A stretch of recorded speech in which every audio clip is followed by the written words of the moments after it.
Halo sobat, selamat datang di podcast pertama Balai Besar MKG Wilayah 2 dengan judul The Best Diskusi Bersama. Nah, kali ini kita udah kedatangan tamu spesial nih.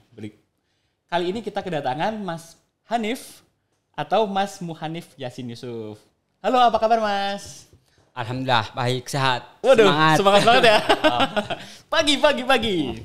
Nah, mungkin boleh nih Mas perkenalan untuk biar teman-teman sobat BMKG ini tahu semua gitu. Boleh perkenalkan? Terima kasih sudah diundang di sini gitu ya, buat sharing gitu ya. Nama saya Hanif, nama lengkapnya Muhanif Yasin Yusuf gitu ya. Saya merupakan difabel rungu gitu, jadi nggak bisa mendengar seperti kamu gitu. Tetapi saya ini selama komunikasinya itu nggak seperti kalian yang menggunakan pendengaran telinganya gitu. Saya komunikasinya dengan membaca gerakan bibir gitu, atau pakai ini aplikasi ini yang bisa merubah suara jadi bentuk teks kayak gitu. Oke, siap Mas. Waduh, menarik ya. Tapi walaupun dengan mohon maaf keterbatasan Mas Hanif, mungkin saya di sini cukup kagum loh dengan prestasi-prestasi dan penghargaan yang udah Mas Hanif toreh gitu. Ini untuk sobat BMKG semua ya, akan saya bacakan nih.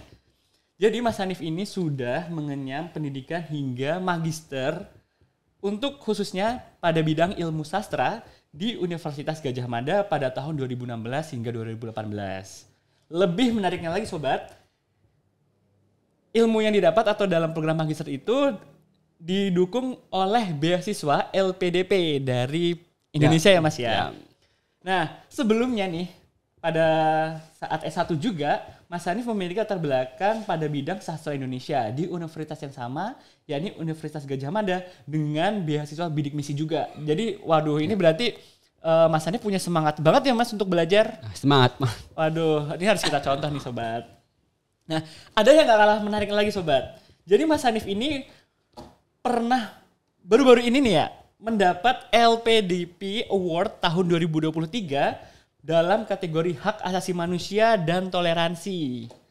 Dan selain itu, Mas Hanif juga pernah menjadi pemuda berprestasi nasional Kemenpora dalam kategori pemuda disabilitas tahun 2020.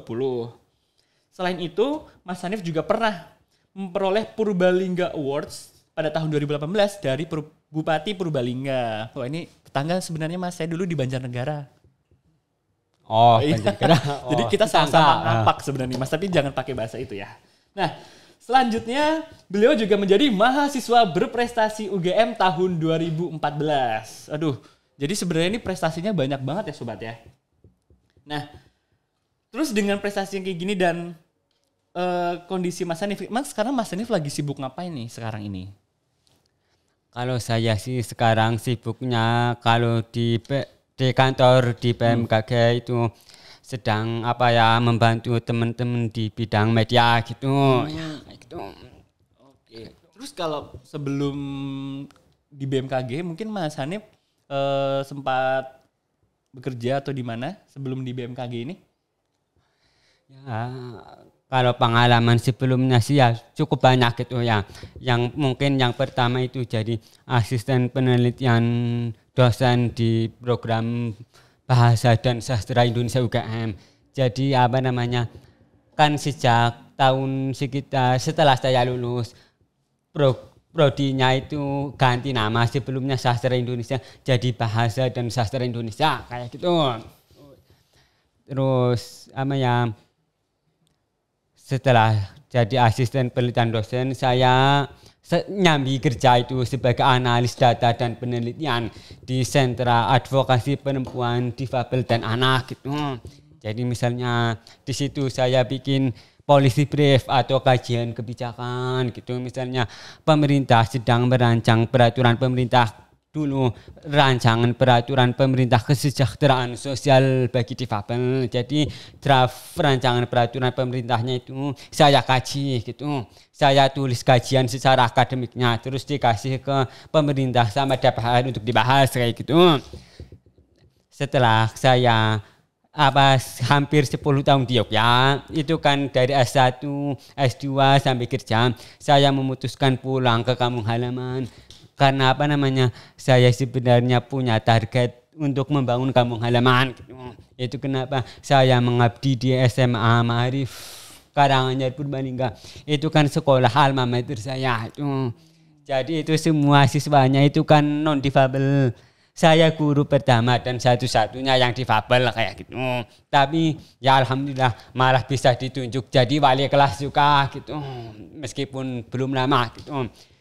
Jadi saat saya mengabdi di SMA Ma'arif juga saya sekalian mencoba mendirikan yayasan Difapedia agar agar saya bisa bermanfaat bagi orang-orang sekitar, terutama teman-teman difabel kayak gitu.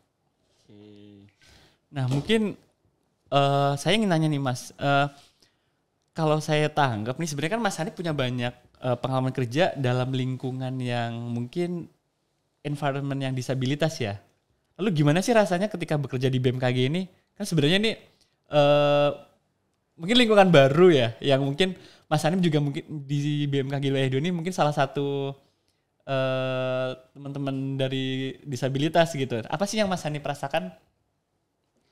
Ya, kalau yang saya rasakan awalnya sebenarnya juga khawatir gitu ya. Karena pas saya masuk ke sini saya dikasih tahu kalau saya satu-satunya yang kayak gini di kantor gitu. Ya, tapi alhamdulillah saat usai berjalannya waktu teman-teman di BMKG ternyata mengasihkan banget gitu ya. Enggak seperti yang saya bayangkan kayak gitu ya. Luar biasa banget kayak gitu. Ini enggak bercanda gitu kan Mas. Jadi malahan saya merasa lebih banyak dipermudah di sini ya untuk belajar berkembang kayak gitu. Oke, wah. Jadi enggak sabar nih kita ngobrol-ngobrol lebih dalam nih Mas.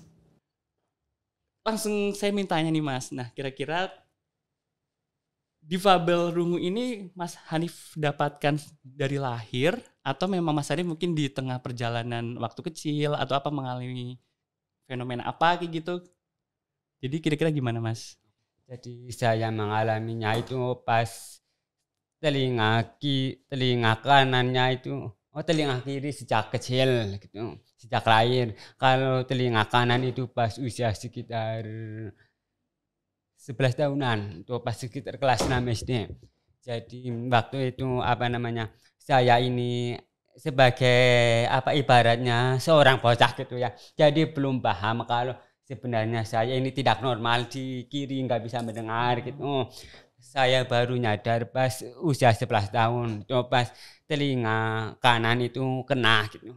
Jadi waktu itu karena saya mandi di sungai ya, kemasukan air gitu. Besoknya itu bunyi dengungnya sampai sekitar 1 minggu. Terus dibawa ke dokter, kata dokternya itu ada kena di sarafnya gitu. Kayak gitu. Oke, berarti sebenarnya ini karena insiden ya Mas ya? Bukan dari lahir. Kalau yang kiri dari lahir, jadi kayak yang kanan pas kena saraf itu.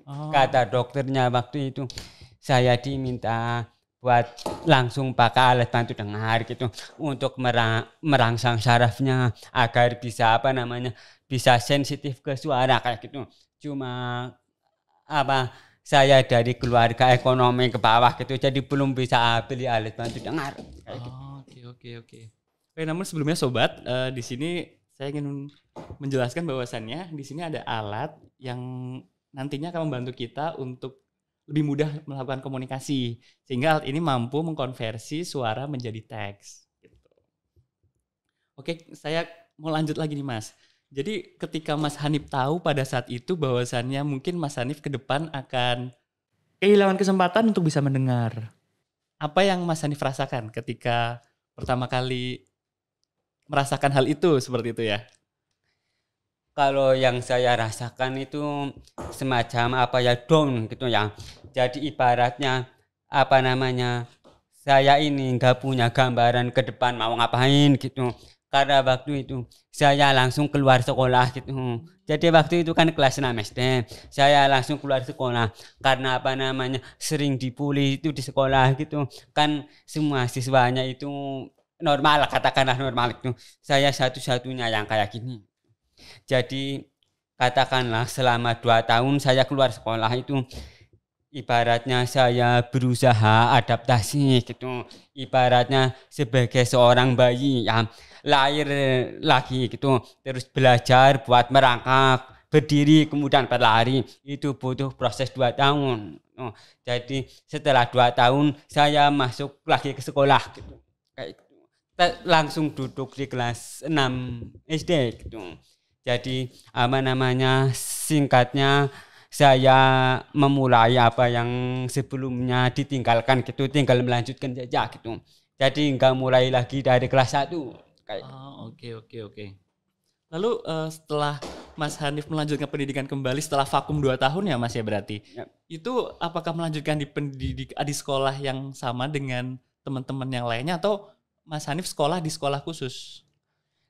Di sekolah yang sama gitu.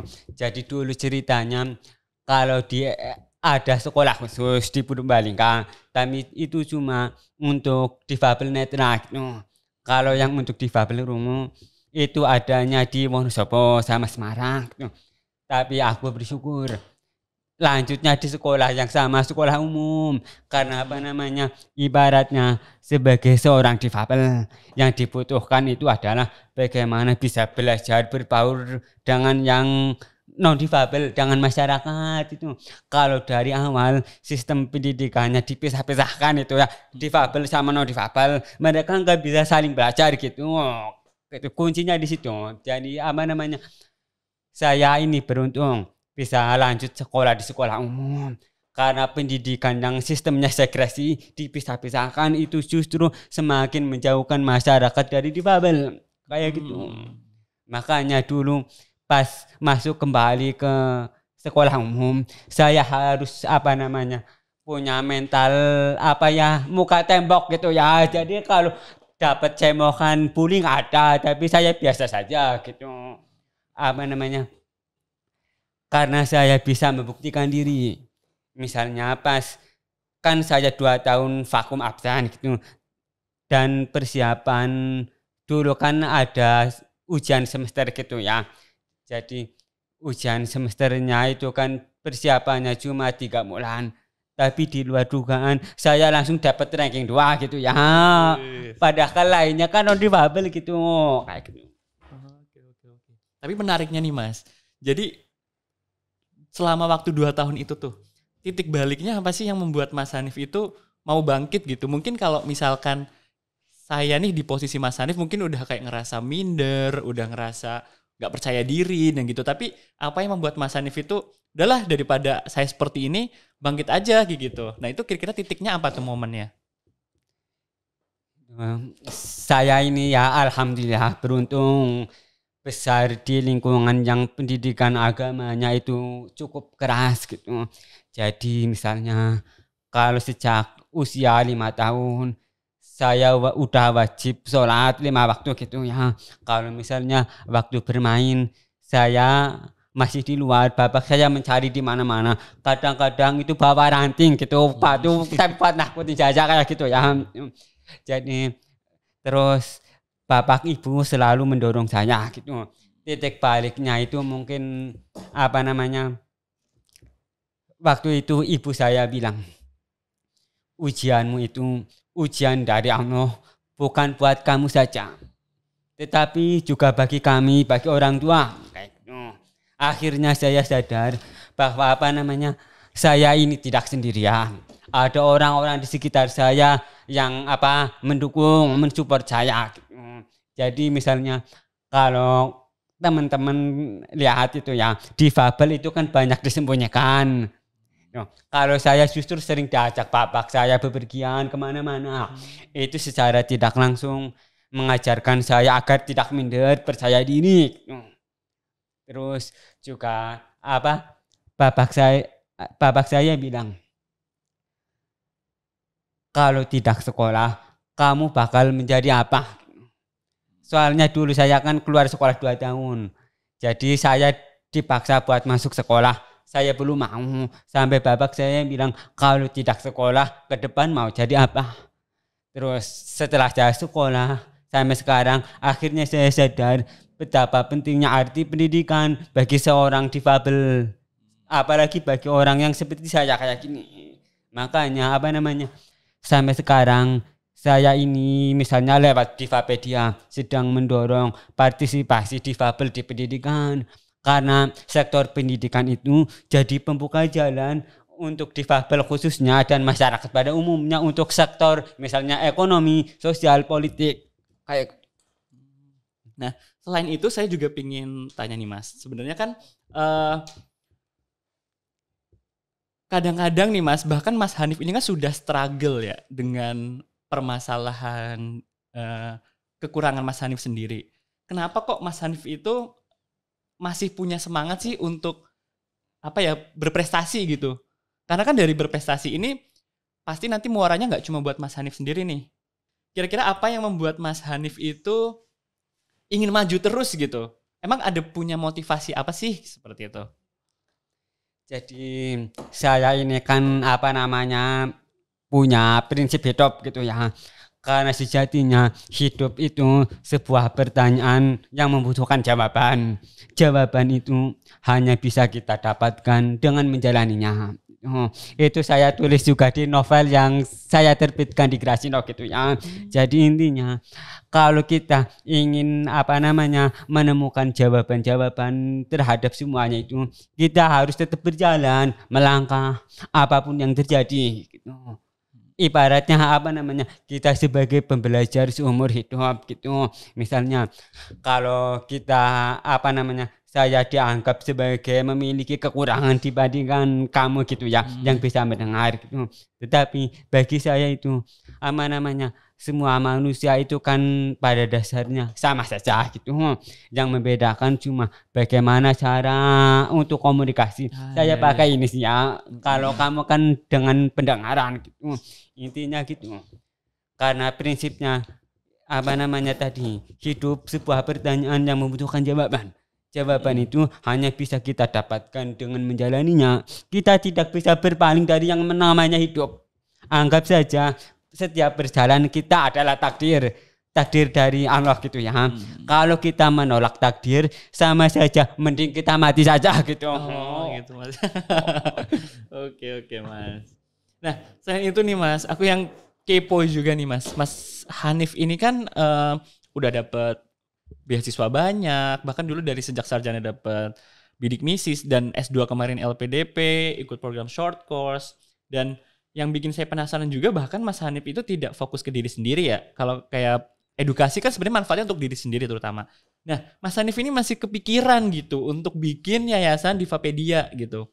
Karena kan ibaratnya nih Mas, bikin yayasan itu atau bikin suatu komunitas kan gak gampang. Ibaratnya kita harus mengurusi orang lain, di mana mungkin urusan diri sendiri juga kadang-kadang kalau saya masih keteteran gitu. Nah kira-kira apa sih yang bikin Mas Hanif itu, oke, saya memutuskan untuk membuat Difapedia ini nih gitu. Dan latar belakangnya apa sih sebenarnya di Difapedia itu bergerak di bidang apa, terus manfaatnya seperti apa, tujuannya seperti apa. Mungkin bisa dijelaskan nih Mas ke kita-kita. Jadi alasannya yang pertama, karena saya ini belajar dari pengalaman hidup saya. Saya bisa melangkah sejauh ini karena berkat dorongan bantuan dari orang-orang di sekitar saya.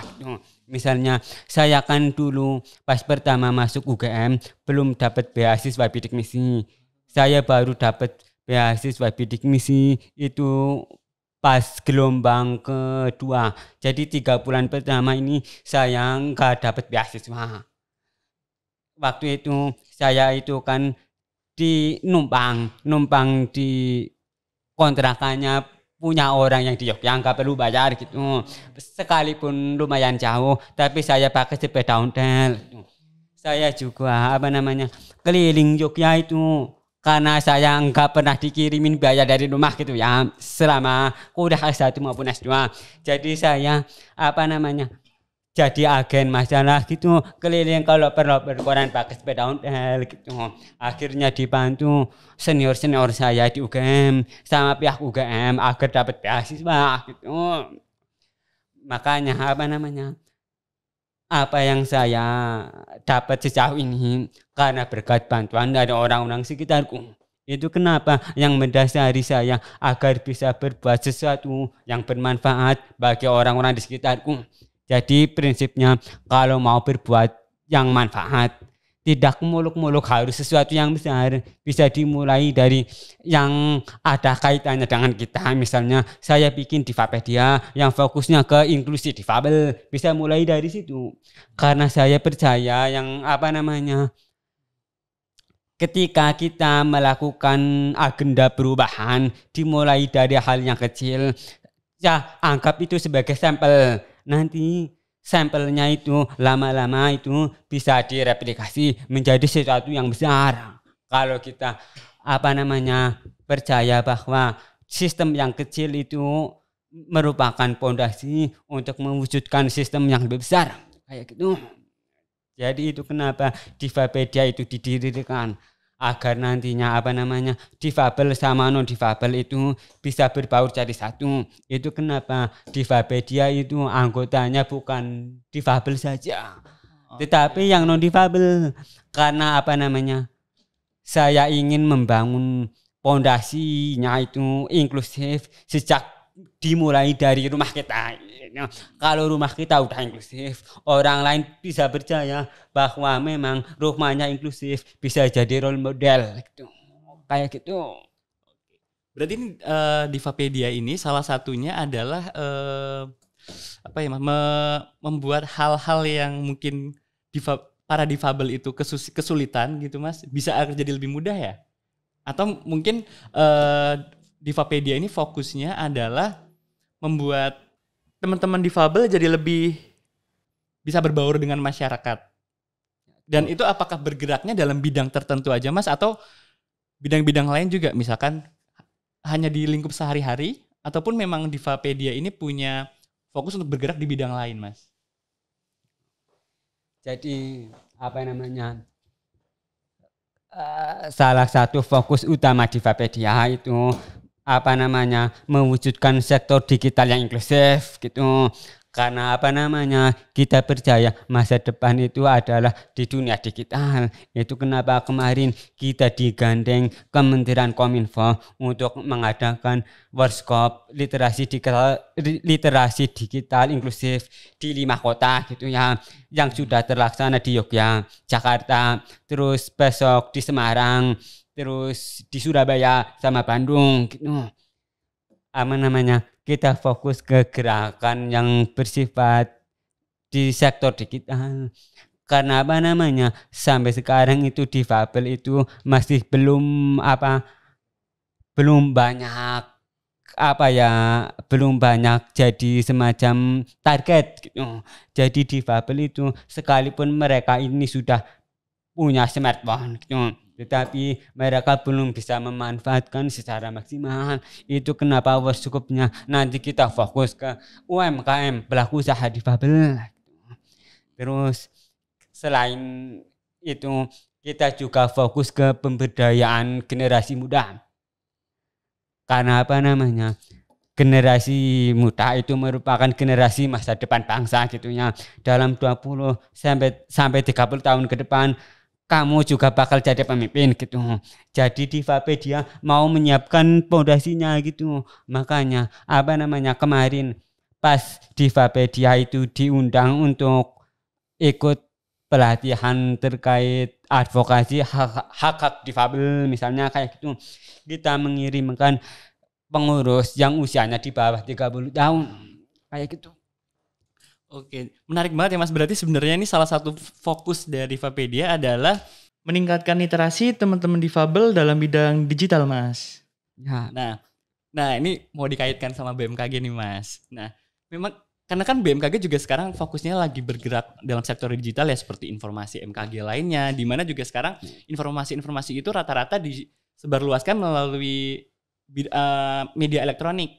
Nah terkait dengan informasi MKG nih Mas. Sebenarnya seberapa jauh sih kalau informasi MKG ini itu sudah diterima oleh teman-teman difabel ini Mas?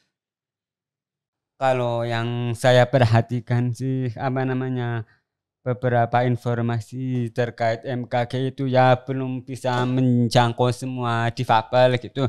Memang saya lihat ada beberapa yang sudah mendapatkan informasi terkait MKG. Misalnya kan biasanya kalau ada peringatan dini tsunami kan biasanya di TV itu muncul gitu ya, kadang-kadang itu sudah dapat gitu. Cuma yang paling kurang itu tindak lanjut setelah mendapatkan informasi itu seperti gimana, juga kadang-kadang kalau informasinya masih berupa gambar-gambar itu difabel netra itu masih kesulitan kayak gitu. Jadi memang yang saya lihat keterjangkauan informasi MKG ke difabel itu sejauh ini masih kurang, itu kalau pengamatan saya kayak gitu. Oke. Nah, oleh karena itu Mas, sebenarnya kemarin dengan salah satu seminar yang diadakan oleh Balai Besar MKG Wilayah 2, kita ini ingin bergerak nih Mas, terkait bagaimana informasi yang kita sampaikan itu dapat menjangkau para teman-teman difabel di Indonesia.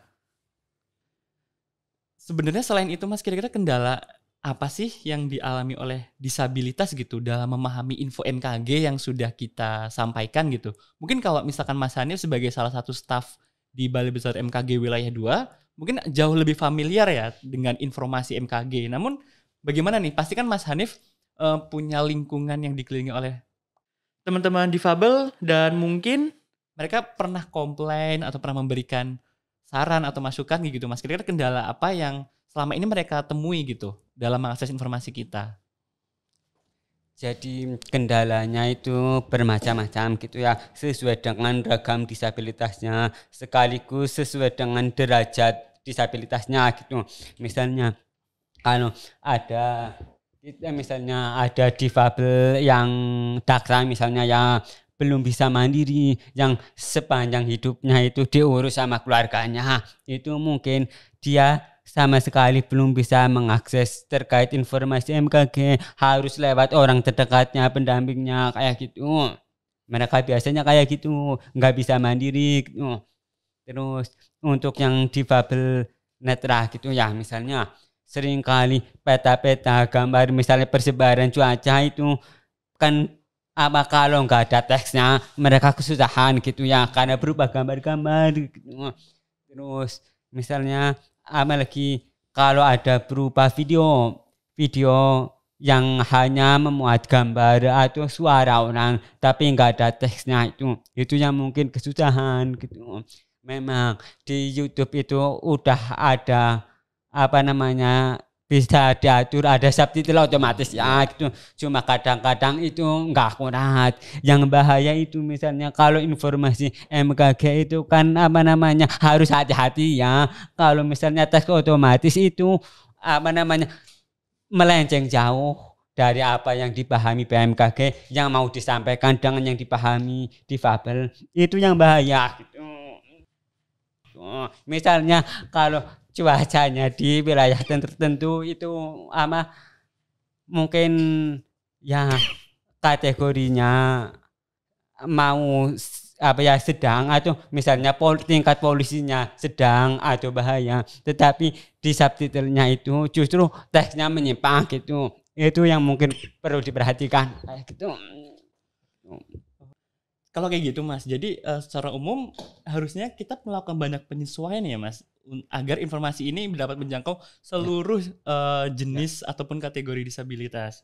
Namun seperti yang sudah disampaikan, kira-kira apakah Mas Hanif itu punya saran ya untuk BMKG ke depan, kira-kira jika kita ingin semakin memperluas jangkauan kita untuk dapat menjangkau teman-teman difabel, ada saran apa nih Mas yang dapat menjadi masukan untuk BMKG? Kalau saran dari saya agar bisa lebih akses ke teman-teman difabel itu, misalnya semua medianya itu dibuat lebih akses ke difabel, dimulai dari website, YouTube maupun Instagram dan semuanya gitu ya. Sebisa mungkin Kalau misalnya ada materi dalam bentuk video itu harus ada teksnya gitu. Kita nggak bisa mengandalkan subtitle yang otomatis dari YouTube karena sering salah gitu. Karena saya mengalami sendiri gitu. Yang kedua apa namanya? Kalau ada gambar-gambar atau peta, ada deskripsi terkait gambarnya seperti gimana, kayak gitu. Oh ya, mau saya tambahin gitu ya. Karena tidak semua difabel itu mandiri. Jadi sebisa mungkin melibatkan juga pendamping orang terdekatnya. Misalnya apa namanya? Saya kan pernah ketemu dengan seorang yang difabel mental.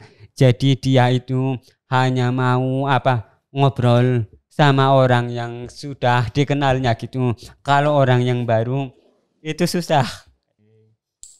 Nah, terus dengan semua pencapaian Mas Hanif nih, kira-kira Mas Hanif punya target ke depan apa nih Mas?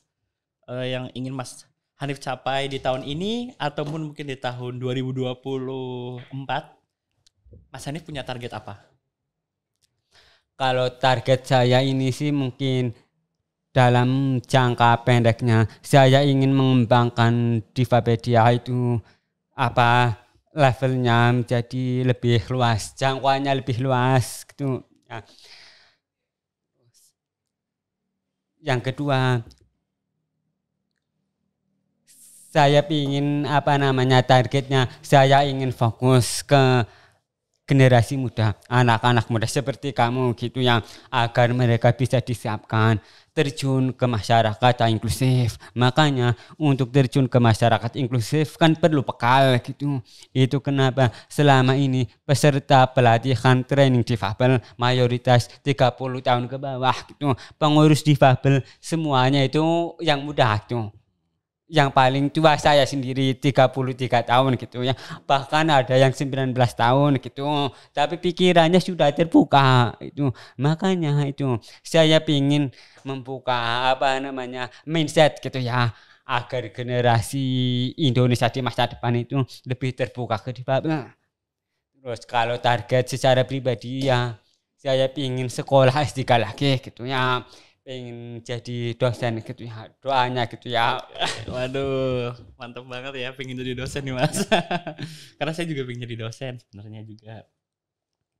Nah, dengan hal yang udah dibicarakan tadi nih, kira-kira Mas Hanif punya pesan nggak buat teman-teman disabilitas biar bisa nih gimana sih caranya bisa berprestasi kayak Mas Hanif, tidak murung gitu, tidak minder. Karena saya percaya nih Mas, kalau misalkan setiap orang itu punya kelebihan dan kekurangan masing-masing. Pun kita punya kekurangan di satu, nanti Tuhan kita pasti akan memberikan kelebihan kita di hal lain gitu. Nah, kira-kira Mas Hanif punya pesan apa enggak untuk para teman-teman? Tidak hanya untuk teman-teman disabilitas, sama untuk teman-teman semuanya gini, biar kita bisa meneladani Mas Hanif dan bisa sukses seperti Mas Hanif. Jadi ya pesan saya buat teman-teman baik disabilitas maupun non disabilitas itu seperti yang Mas Ilham tadi katakan, tiap orang kan punya kelebihan sama kekurangan masing-masing. Jadi kita ini fokus ke kelebihan kita gitu. Tugas kita itu adalah memaksimalkan kelebihan, meminimalkan kekurangan gitu. Ya, saya beruntung bisa memaksimalkan yang positif. Misalnya saya sering kumpul sama teman-teman yang lebih mendukung saya daripada yang gak mendukung saya gitu. Poinnya di situ. Terus yang kedua, seperti saya katakan tadi, kita harus punya muka tembok gitu ya. Misalnya ada dulu pas saya melanjutkan ke SMA Ma'arif gitu ya, SMA pinggiran, teman-teman saya kan banyak yang ke sekolah favorit. Mereka bilang buat apa sekolah di situ, paling-paling cuma jadi tukang cangkul saja gitu. Tapi kan sekarang saya bukan kayak gitu. Jadi intinya orang lain itu kan cuma penonton. Kita sebagai pelaku yang menentukan adalah diri kita masing-masing. Jadi kita harus fokus pada diri kita gitu, bukan ke orang lain gitu. Kalau misalnya orang lain menganggap saya ini ya contohnya ya cacat, tidak normal, tidak sempurna, itu kan cuma anggapan mereka gitu. Sedangkan anggapan saya ini sama seperti yang lain gitu. sama-sama manusia gitu, punya kelebihan, kekurangan kayak gitu. Waduh, ini sangat menginspirasi nih Mas. Bahkan saya juga jadi termotivasi banget nih. Biar nanti suatu saat mungkin bisa ngikuti jejak Mas Hanif, bisa punya karir yang bagus juga. Dan semoga nih poin-poin yang Mas Hanif sampaikan nih, itu bisa jadi pengingat nih untuk kita semua. Terutama teman-teman disabilitas yang mungkin sekarang lagi merasakan hal yang di titik kurang percaya diri gitu Mas. Bahwasanya bisa nih Mas, seperti yang Mas Hanif sekarang ini. Nah, mungkin cukup sekian Mas diskusi kita pada hari ini. Nah, semoga nanti kita bisa bertemu lagi di lain kesempatan. Mungkin kita bisa lakukan podcast lagi ketika 5 tahun lagi ketika Mas Hanif sudah jadi dosen besar misalkan. Oke. Dan saya jadi profesor juga. Amin. Oke. Mungkin sekian aja nih sobat diskusi kita bareng Mas Muhanif Yasin Yusuf dalam acara The Best Diskusi Bersama Balai Besar MKG Wilayah 2. Dan namun jangan lupa juga ya untuk senantiasa pantau terus channel ini dan sampai jumpa di kesempatan. Dadah dulu Mas, boleh.